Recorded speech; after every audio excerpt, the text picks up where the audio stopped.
प्रणम्य शिरसा देवं गौरीपुत्रं विनायकं भक्तावासं स्मरे नित्यम् आयुकामार्थसिद्धये.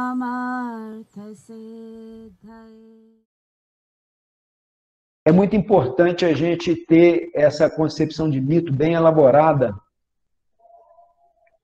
no nosso imaginário, tá?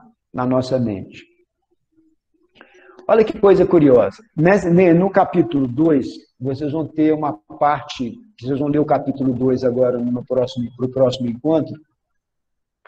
Ele tem uma parte que tenta nos comunicar como que esse imaginário de mito foi construído no nosso psiquismo e na nossa sociedade.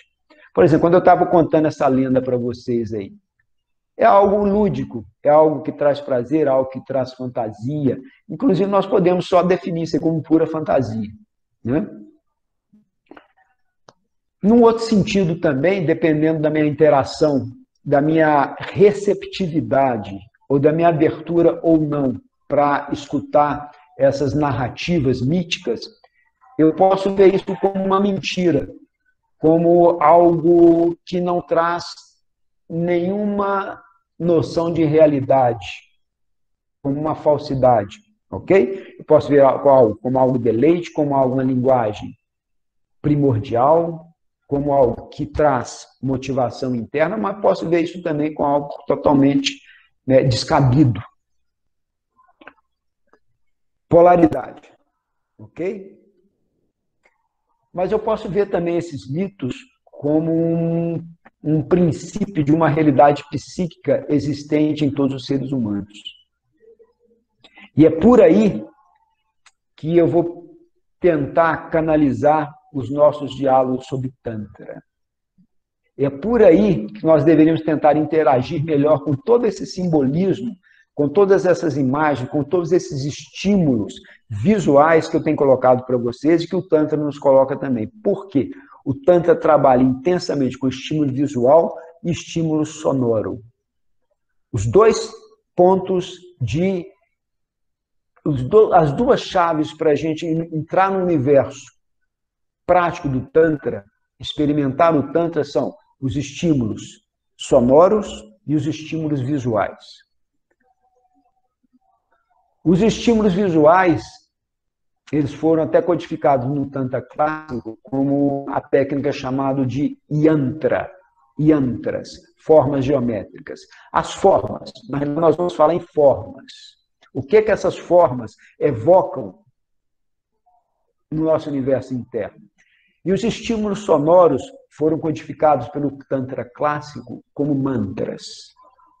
Então, esses dois elementos, a forma e a vibração, ou o yantra e o mantra, são dois suportes ou duas ferramentas essenciais e principais na trajetória do Tantra.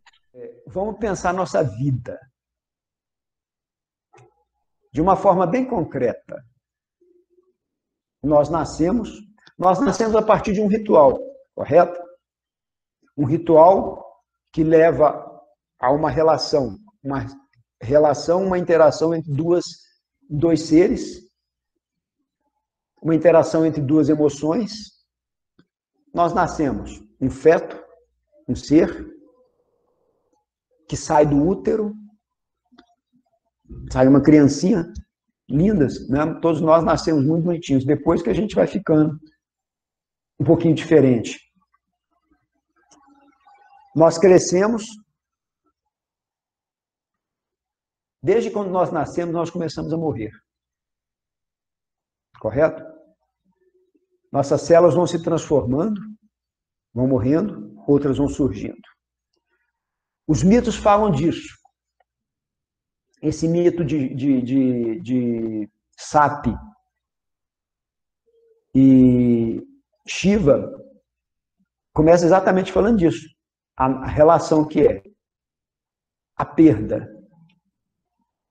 que é o processo do que a gente constrói no nosso imaginário para a nossa vida, e de repente isso perde toda a base. Essa situação que Shiva e Sati vivenciaram é a situação que todos nós, seres humanos, podemos vivenciar a todos os instantes. Milhares de seres humanos estão vivenciando isso nesse instante. Correto? O mundo totalmente. Por exemplo, vamos pensar no Brasil, os 130 mil seres humanos que perderam a vida era Shiva e Sati. E todos aqueles que estão relacionados a eles. Então isso mostra o quê? A finitude da nossa vida humana. E a necessidade da gente interagir com essa vida humana de uma forma diferente. Então, na realidade, esses mitos tentam nos mostrar, ou tentam colocar à nossa frente, a necessidade que nós temos de entender a vida de uma forma mais ampla. Né? E os deuses servem para isso o tempo todo. Nós nascemos, nós crescemos, nós morremos. No meio disso tudo aí, nós casamos. Não casamos? A gente arruma um companheiro ou uma companheira. Não importa o sexo, isso não é importante. A gente cria uma expectativa, uma fantasia de compartilhar nossa vida com o outro e construirmos algo juntos. Puro mito, puro fantasia. Puro ímpeto levado por um condicionamento social, um jeito de viver, levado por mensagens ou construções culturais que foram colocadas na nossa vida. Até uma coisa que é muito gozada, essa questão do casamento. Nós vivemos num modelo de casamento romântico, né? Nós olhamos um para o outro, nos apaixonamos, a gente, né? Nossa química começa a ser em evolução. Aí nossas expectativas, o outro talvez ele supra uma expectativa nossa, e nós suprimos uma expectativa do outro. Aí nós vamos construindo um universo de flores, um universo de troca de carícias, um universo que nutre carências, e a gente vai, e de repente a gente perde isso.